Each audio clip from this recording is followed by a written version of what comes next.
Hi friends, welcome back to City Samayal. இன்னைக்கு நாம ஒரு ஸ்வீட் ரெசிபி தாங்க பார்க்க போறோம். பாதுஷா. தேவையான பொருட்கள் பார்த்திடலாம். மைதா, சர்க்கரை, சமையல் சோடா, நெய், எண்ணெய், லெமன். ஒரு பெரிய பேனா எடுத்துக்கோங்க. அப்பதான் மாவு பிசைறதுக்கு நமக்கு கரெக்ட்டா இருக்கும். 2 கப் மைதா எடுத்துக்கிறேன். இந்த 2 கப் மைதால நமக்கு 15 ல இருந்து 20 பாதுஷா நமக்கு கிடைக்கும். இந்த மைதா கூடவே ஒரு 1/2 ஸ்பூன் அளவு பேக்கிங் சோடா, அப்புறம் நல்லா உருக்கிய நெய். ஈவன் தோ நீங்கள் வெண்ணெய் கூட ஆட் பண்ணிக்கலாம், நீங்கள் ரிஃபைண்ட் ஆயில் கூட கொஞ்சமாக யூஸ் பண்ணிக்கலாம். இதை நல்லா கலந்துக்கலாம். இந்த நெய்யும் அந்த மாவும் நல்லா சேரும். உங்களுக்கு தேவைப்பட்ட ஒரு பிஞ்ச் சால்ட் ஆட் பண்ணிக்கோங்க. நான் இன்றைக்கி சால்ட் ஆட் பண்ணலை. இதை கொஞ்சம் கொஞ்சமாக தண்ணி ஆட் பண்ணி நம்ம ஒரு சப்பாத்தி மாவு பதத்துக்கு பிசைஞ்சு எடுத்துக்கலாம். முதல்ல நிறைய தண்ணி ஆட் பண்ணிடாதீங்க. ஸோ இந்த மாதிரி நம்ம நல்லா சாஃப்டாக பிசைஞ்சு எடுத்துக்கலாம்.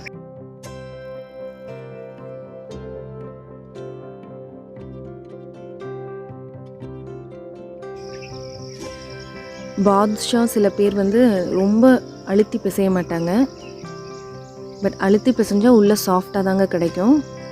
ஸோ இது இப்படியே ரொட்டேட் பண்ணிக்கோங்க.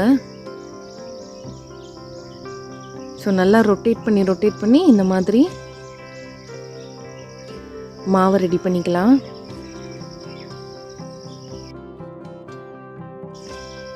ஸோ மாவு நல்லாவே நமக்கு சாஃப்டாக ரெடி ஆயிடுச்சு. இதை நம்ம ஒரு 1/2 அன் ஹவர் நல்லா மூடி நல்லா மாவு ஊற வைக்க போகிறோம். ஸோ ஒரு லிட் வச்சு நல்லா க்ளோஸ் பண்ணிக்கலாம். 1/2 அன் ஹவர் கழித்து இதை ஓப்பன் பண்ணலாம். சைடில் நம்ம சுகர் சிரப் ரெடி பண்ணிக்கலாம். ஒரு பாத்திரத்தில் நான் இன்றைக்கி 2 கப் சுகர் எடுத்துருக்கிறேன்.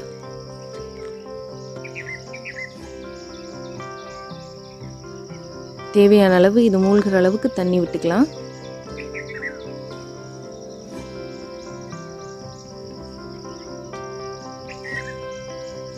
தண்ணி சேர்த்ததுக்கப்புறம் சுகர் எல்லாம் கம்ப்ளீட்டாக நல்லா மெல்ட் ஆகணும்.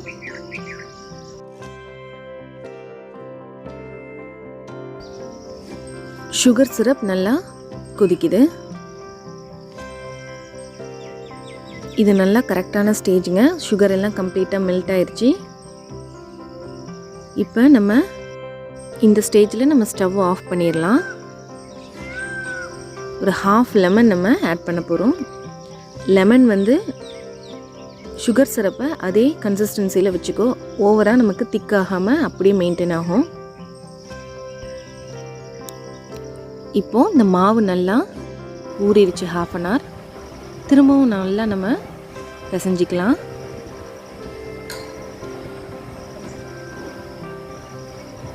இப்போ இந்த பிசைஞ்ச மாவை சின்ன சின்ன பால்ஸாக ஸ்ப்ளிட் பண்ணி எடுத்துக்கலாம். உங்களுக்கு சின்ன சைஸ் வேணும்னா சின்னதாக உருட்டிக்கோங்க. ஸோ உள்ளங்கையில் வச்சு நம்ம நல்லா உருட்டிக்கலாம். இதை நல்லா இன்னொரு கை வச்சு ப்ரெஸ் பண்ணி எடுத்துக்கலாம். இந்த மாதிரி நடுவில் இந்த மாதிரி ப்ரெஸ் பண்ணி ஒரு ஹோல் மாதிரி ஆக்கிக்கோங்க. ஃபுல் ஹோல் போடாமல் லைட்டாக ப்ரெஸ் பண்ணால் போதும். இந்த மாதிரி எல்லா மாவுகளையுமே செஞ்சு எடுத்துக்கலாம்.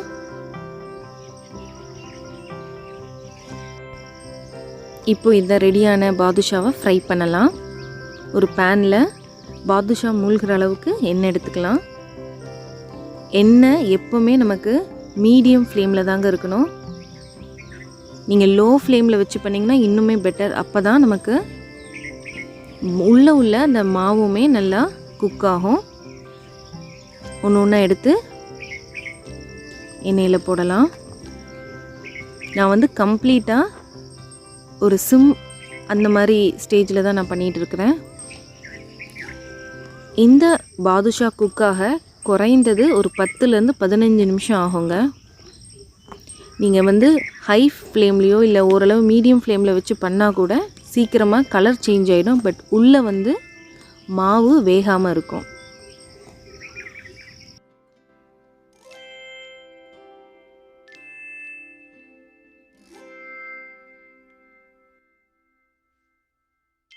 ஸோ எனக்கு ஒரு சைடு நல்லா குக் ஆயிடுச்சு. நம்ம ஒன்று ஒன்றா நம்ம நெக்ஸ்ட் சைடுக்கு திருப்பிக்கலாம்.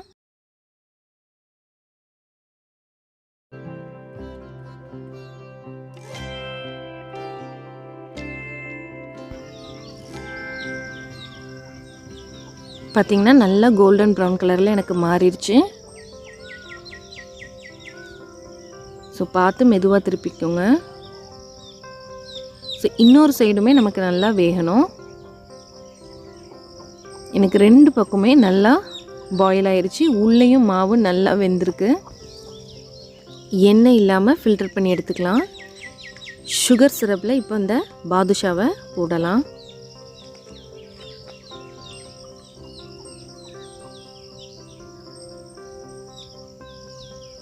இது மாதிரியே நம்ம எல்லாத்தையும் ஃப்ரை பண்ணி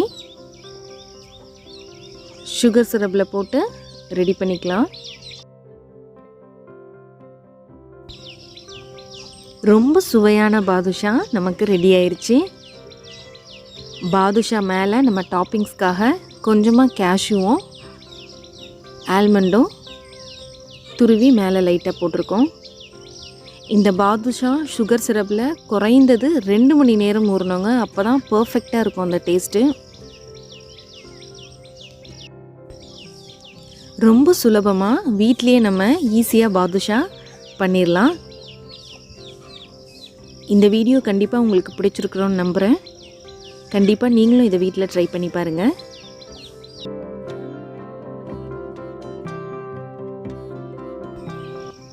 இந்த வீடியோ உங்களுக்கு பிடிச்சிருந்துச்சுன்னா லைக் பண்ணுங்கள், ஷேர் பண்ணுங்கள், கமெண்ட் பண்ணுங்கள். மறக்காமல் சேனலை சப்ஸ்கிரைப் பண்ணுங்கள். மற்றும் ஒரு சுவையான வீடியோவில் சந்திக்கிறேன். நன்றி, வணக்கம். இது அறுசுவையின் திறவுகோல்.